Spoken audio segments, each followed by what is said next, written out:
So Gym Edwards here at the Extreme Couture Gym in Las Vegas, Nevada. I'm joined by Brad Tavares.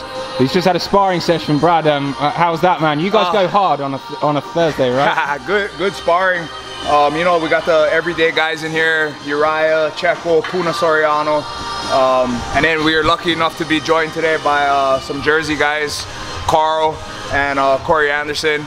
So really good training all around. You know, we got it in 6 5-minute rounds. A lot of fun. And how's the preparation, I guess, going for this fight with Jotko coming up? Preparation is going excellent.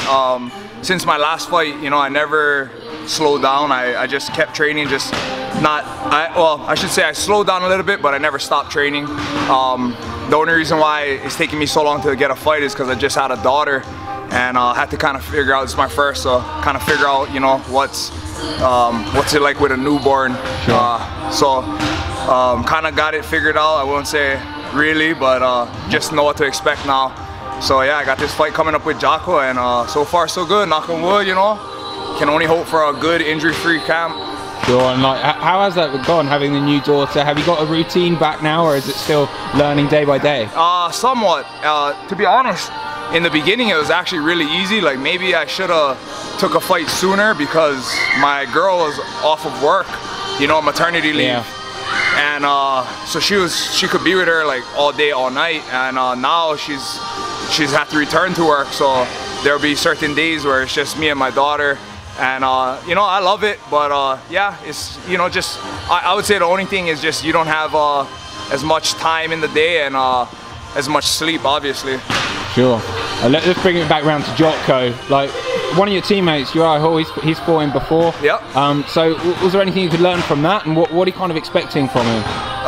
You know, I haven't watched a whole bunch of tape on him. I had been hearing his name, and you know, I guess he'd been doing his thing, but I have no disrespect to the guy. I never seen him fight until he fought Uriah. Obviously that's my teammate, but I don't watch every single fight. I don't pay attention to every single fighter. So from what I've seen, you know, he seems pretty well-rounded. He seems pretty good everywhere. Seems like a striker, which is right up my alley, you know. I'm more than happy to go toe-to-toe with anybody. So yeah, I'm expecting him to try and mix it up though. Because if he wants to come out there and just strike with me, I feel like that's my game, you know. But so I'm expecting him to mix it up, and I know he can. I know he has takedowns in there, some ground control and whatnot. So I'm expecting a fight everywhere. I mean, you got 3 wins in a row now. Like, you're kind of building up a load of steam in this 185-pound division. But the division itself is almost start stop, new champions all over the place, titles. What's that kind of like? Does it muddy the waters a bit for actually what you're aiming for? Not really. I guess it's actually a good thing, you know. Like, everybody, a bunch of the guys in the top 10 are kind of like seeing their way out. Bisping is looking for his retirement fight. Vitor is looking for his retirement fight.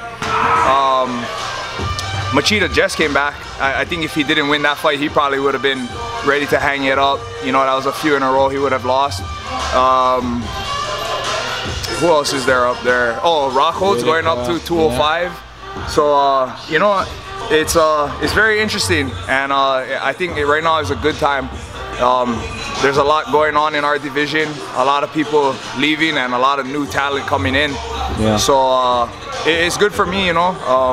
I'm right up there, right outside of the top 10, so a few fights, a few more wins against quality opponents, and I feel like I could be right there for a title shot. Who do you think is the kingpin? Like, who's the guy that kind of sets the benchmark in this division right now?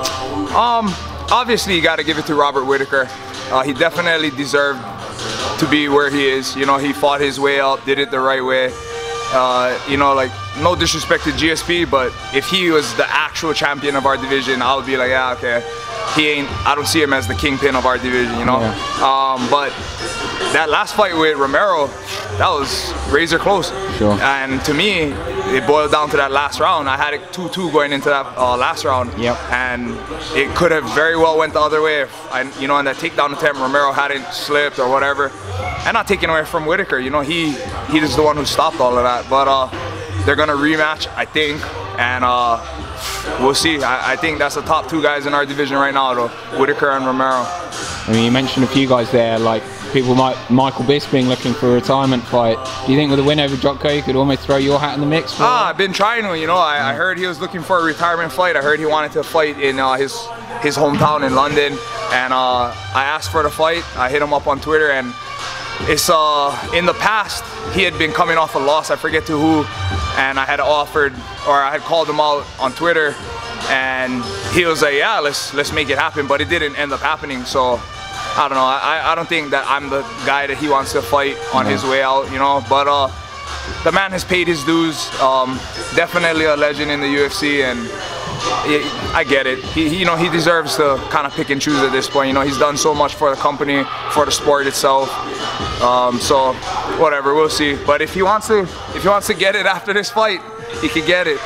Sure. So I guess what's kind of the plan for the rest of the year? Beat Jotko, and then what do you think you're looking at after that? So I'm hoping, I haven't really heard anything about it. It kind of died down, but I was hoping for a summer UFC Hawaii card, you know? That would be amazing. So fight here in April, and obviously not looking past Jotko, very tough opponent, but obviously I fully intend and am going to beat this guy.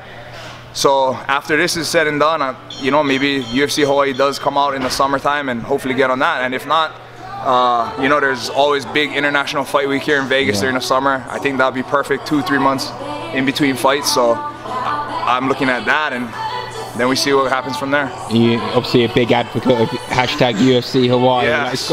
It's got to happen now, right? It has to. I mean, so since I've gotten in the UFC from back in 2010 or 11, whenever it was, 2010 I think, I have been hearing about potential, you know, the question had been brought up, UFC Hawaii. MMA is huge in Hawaii. There's a huge following. I feel like BJ Penn, and especially at that time, was one of the biggest stars in the world. And he still carries a lot, you know, his name is just huge. So I had been hearing it over the years, and maybe after like 2013 or so, when every year you keep hearing next year is going to be a UFC Hawaii, I got over it. But it wasn't until recently, now that we got a champion from Hawaii, now that we got all these active UFC fighters all hailing out of Hawaii, and to have not only the UFC be talking about it, but the Hawaii Tourism Authority say on their end that, you know, that they're interested in it, that they want to do it, that they're gonna, you know, try to make it happen. So that gives us a lot of optimism. But again, I'm not holding my breath on it. I mean, it has to happen one day. And I hope it's sooner than later. I hope it's this year. I hope it's this summer. But we'll see. Great stuff, Brad. Thanks for your time, man. Yes. Best of luck with your fight with Christoph, and well, I'll hopefully speak to you afterwards. Yeah. Cheers.